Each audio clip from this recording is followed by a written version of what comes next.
Djinn. In a small village on the outskirts of the Arabian desert, a young man named Hamid lived with his family. He was known for his bravery, but also for his reckless curiosity. One evening, as he wandered deeper into the desert than ever before, he stumbled upon an ancient abandoned well. The well was covered in strange markings, and the air around it felt unusually cold. Ignoring the warnings of the old village tales about cursed places, Hamid peered inside. A chilling whisper echoed from the depths. "Free me." Fear crept into his heart, but his curiosity won. He picked up a rock and dropped it into the well.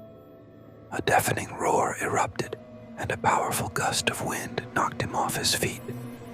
When he opened his eyes, a towering figure stood before him, a djinn with fiery eyes and a shadowy form that flickered like smoke. "You have awakened me, mortal," the djinn growled. "For centuries I was imprisoned here. Now you shall take my place."